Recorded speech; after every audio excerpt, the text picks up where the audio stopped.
Today we're going to talk about electric circuits. Behind me you see a very complex and very well-known example of an electric circuit, a motherboard of a computer that possibly you have seen already before when you opened your own computer, or you may want to do at some point just to see what it looks like.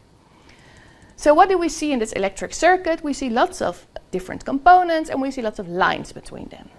And between those components, what happens? Currents flow, energy gets dissipated and voltages are distributed. So this is what we're going to talk about today. So what is an electric current? Basically, an electric current is the flow of charges through a material. And formally stated, the current is the change of charges dq over time, dt. What is very important to realize about currents is that there is charge conservation.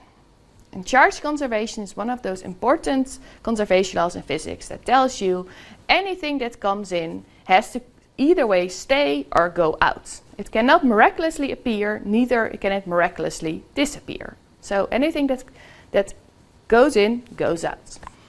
This is called the continuity of electric currents.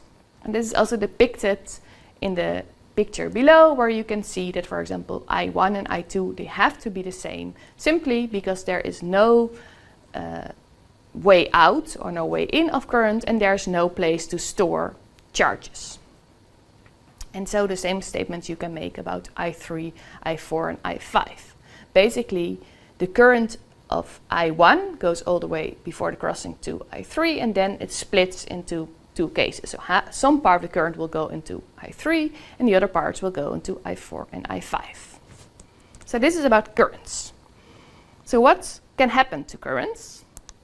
So basically what Mr. Ohm, Mr. George Simon Ohm, found out also in the 19th century. 19th century is really the century where all these discoveries about electromagnetism were made.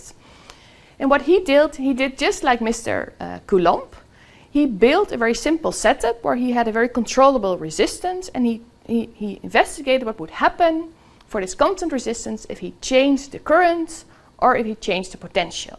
And by doing that, he found his Ohm's law, which basically states that the current is the voltage V, or the potential, over the resistance, which is a very useful law.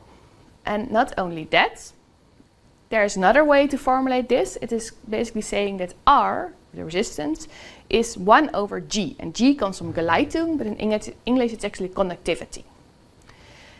So the resistance is given in ohm, named after its finder, Mr. Ohm. But the conductivity, G, basically has its unit Siemens. And Siemens is, especially for the electrical engineers among you, he is the founding father of basically the whole field of electrical engineering, due to many inventions he made. And not only that, he also is actually the founding father of the company Siemens.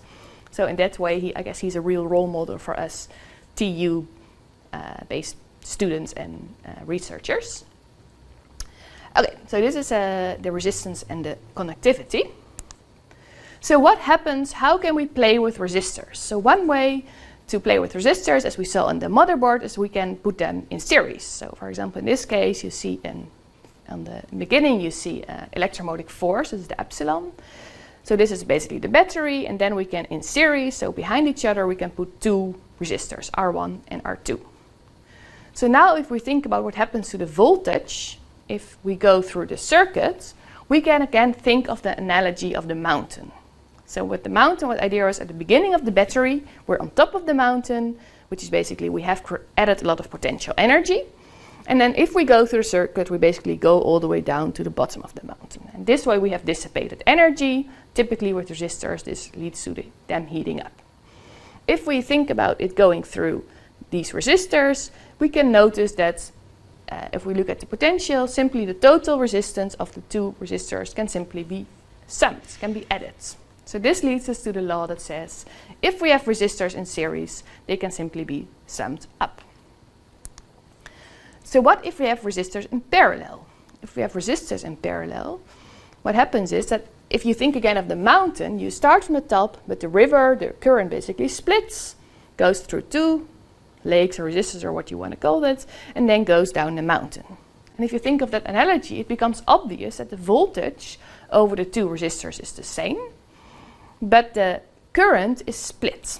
And then if you use Ohm's law, you will figure out that if you put resistors in parallel, you can reciprocally add them up. And this means it's 1 over the total resistance of parallel is the sum of 1 over the resistors. And this is in principle not very complicated, but it's not that easy to calculate with. So therefore, if we work with complex circuits with many parallel components, sometimes it's more useful to talk about conductivity. So this is the G again, where for conductivity, we can again say the total conductivity of the system is actually, you can just simply sum up the conductivity of the individual components. So how do we use those laws now? So if we want to simply analyze a simple circuit, we can, that is depicted over here, where you basically have a battery. You first go resistance A, then you go to the two parallel resistors B and C, and then you close the circuit. So if we want to know the potential and the currents through the different resistors, we can go through the following workflow. First, you can determine the current of the entire circuit. This you do because you can calculate resistance, the total resistance of A, B, and C using the two laws I just told you. If you know that current, you can calculate with Ohm's law the potential, the voltage over A. And if you've done that, you know what is the voltage drop over B and C and use that to calculate the current through B and C. So basically in this way, you use the fact that the potential for circuit components in series adds up, the current for circuit components in parallel adds up. If you have a current through a circuit component in series, it's the same. And if you have a voltage difference across circuit components in parallel, it is the same. So these are simple rules you can use to analyze a circuit. However, things may become more complicated. And this is also what Mr. Kirchhoff realized. And Mr. Gustav Kirchhoff is a very interesting guy. He also lived in the 19th century, but he was ambitious. So only when he was 21 years old, he was still a student, he phrased Kirchhoff's law. What Kirchhoff's law basically, it realizes charge conservation and says basically the sum of all currents going into a node always has to be 0. And that means there cannot be charge created at the node or charge can be lost at the node. And this is a very powerful relationship you can use to solve circuits. And I guess it seems obvious by now that Mr. Gustav got a Nobel Prize for that. So if you want to be ambitious, I guess you have only a few years left. So what if you have just calculated you made all your calculations, you followed all those advices, and now you think you know the current and the potential through your components. Now, how do you know you're correct? And of course, when I was still a student many years ago, I would ask my electrical engineering friends, because I came more from physics, and we would say, yeah, we are going to calculate it and it's correct. And he would say, no. What you do, you plug in the resistance, and if it burns, you are wrong, and if it doesn't, you're sort of okay. So I thought this was an interesting perspective, but maybe sometimes you can be a little bit more subtle, and then what you do is you measure it. So in this case, you can use a voltmeter that you place in parallel with your component, because the voltmeter has an infinitely high resistance, and then you can measure the voltage through your object, may it be a lamp.